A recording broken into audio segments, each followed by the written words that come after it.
A mudança nunca começará de fora para dentro. A verdadeira mudança sempre vai acontecer de dentro para fora. As coisas que te rodeiam, as conquistas que você tanto busca para preencher esse vazio dentro de você, não é o que vai te fazer crescer, não é o que vai te fazer prosperar, não é o que vai te fazer ser fora da curva, ter sucesso e outras coisas mais, como a gente vê que o mundo oferece a gente, né?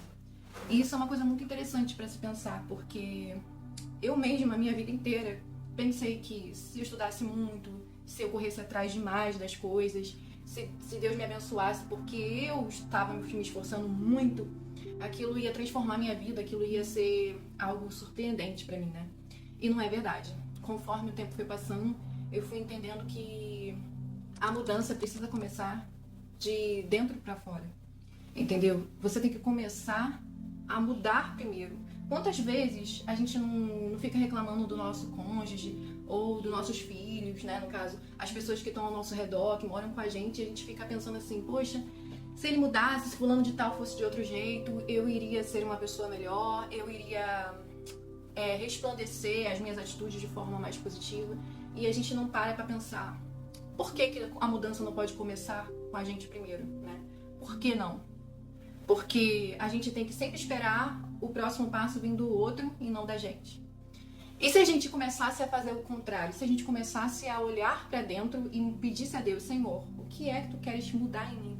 Qual é a direção que eu preciso na minha vida para começar a mudar e transparecer isso para fora de forma que eu contagie as pessoas do lado ao meu redor e elas também começam a mudar comigo, né? Outra coisa também que me chama muita atenção é aquilo que a gente coloca a nossa atenção. Quando a gente começa a prestar muita atenção no exterior e não no interior, a gente começa a ser manipulado por isso. Os ídolos é uma coisa que se refere a isso, né? Quando a nossa atenção ela vai para outras coisas, outras pessoas, objetos, ou qualquer coisa que a gente coloque no lugar de Deus, que roube a glória de Deus, aquilo ali vai se tornar seu ídolo. E muitas vezes a gente pensa que a idolatria está só em objetos ou seres inanimados, e não é verdade, né? A idolatria, ela está onde o nosso coração está. O que está roubando o seu tempo? Qual é a distração que está sendo o seu foco? O que você vai dormir ou acorda pensando? Entende? Se isso está roubando o tempo de Deus, se isso está roubando o seu tempo com você e Deus, a sua adoração, a sua dedicação a Ele, aquilo ali é um Deus para você.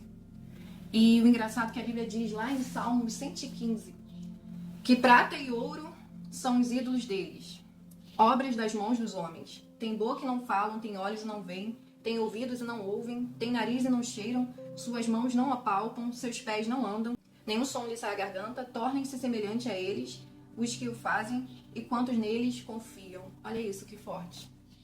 Gente, conforme a gente vai idolatrando certas coisas na nossa vida, a gente vai se tornando semelhante àquilo que a gente idolatra. Já percebeu isso? Se é uma amizade ou se é algo materiais, a gente vai se tornando uma pessoa mesquinha. Se é uma amizade, a gente vai se tornando igual aquela pessoa que a gente tanto pensa, tanto anseia. Se é um ídolo pop, a gente fica lá só consumindo aquilo. E as nossas atitudes vão resplandecendo, vão refletindo o que aquele outro espelho passa pra gente. E a gente vai vivendo dessa forma. E quando a gente para pra pensar, quando a gente acorda, às vezes já é tarde demais, porque a gente já gastou muito tempo em coisas supérfluas, coisas que não nos levam a nada. Agora, quando você coloca Deus no centro, o Deus, criador de todas as coisas, aquilo ali começa a mudar. Porque nós temos uma mania muito feia de buscar subterfúgios na criatura e na criação de Deus, e não no Criador. E a gente não para pra pensar, gente, o que eu tô fazendo da minha vida? Como assim? Como assim eu tô gastando todo o meu tempo com aquela pessoa ou com aquelas coisas e eu não tô buscando o que supre tudo isso, que pode me dar tudo isso e muito mais? Para pra pensar? É essa sede que a gente tem que buscar. E se a gente não tem, a gente tem que falar, Espírito Santo, me ajuda. Eu preciso dessa sede, eu preciso de você. Eu preciso que o Senhor me enche do teu amor. Entende? A gente precisa ir buscar, porque esse amor, esse fogo que consome a gente de amor, de alegria por Deus, de buscar essa sede, de buscar Ele, não vem da noite pro dia. Vem da constância em buscar Ele. E Jesus, ele fala justamente isso, que a gente tem que ser imitadores dele, a gente tem que ser como Ele. E a nossa santificação e a nossa busca tem que estar alinhada com os propósitos e os princípios dele. Como é que eu vou fazer isso? Buscando a ele, colocando ele em primeiro lugar. Quando a gente coloca Deus no centro, todas as outras coisas são acrescentadas, como diz a palavra. E isso também reflete as nossas atitudes do lado externo. Ou seja, a gente começa a mudança por dentro e depois começa a expandir, a florescer e a frutificar. Jesus falou: eu sou a videira, e aquele que está ligado comigo vai dar muitos frutos. Mas quem não está ligado comigo, esse será podado e lançado no fogo. Ou seja, se você não coloca sua prioridade, se você não escuta ele, se você não observa quais são as vontades dele e você não o obedece, por que ele vai te manter aqui na terra por mais tempo? Se você não obedece, se você faz de tudo para desviar do caminho dele. E não é uma coisa assim para se colocar medo, não é isso. É só uma questão de lógica mesmo. Para que a gente venha refletir e pensar: poxa, eu preciso dar frutos. Deus me colocou nessa terra para dar frutos. Quais os frutos que ele quer que eu dê?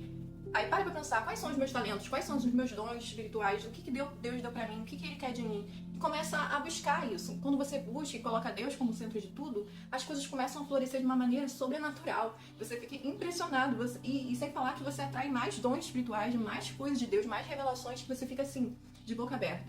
Então, que essa busca seja cada vez maior na gente, né? Que a gente possa ter essa sede de viver mais a palavra de Deus e que ela nos contagie e que a gente possa enxergar e tirar a venda dos nossos olhos de que nada vale mais a pena do que adorar e buscar Ele, do que servir Ele em primeiro lugar. As outras coisas a gente pode até fazer com equilíbrio, sem idolatria, óbvio, né? Mas a gente pode, com a direção de Deus, saber o que é lícito e o que não é lícito, e o que fica e o que não fica. E se Deus falar pra tirar, tira.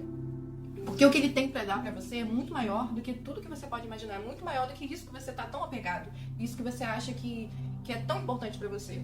Não se apega, meu irmão, porque pode ter certeza que o que Deus tem pra você é muito, muito maior e muito melhor. Deus fala em Jeremias que os pensamentos dele são maiores que nossos, de uma maneira assim, estrondosa. Então, acredite nisso, pegue isso como sua palavra e sua promessa.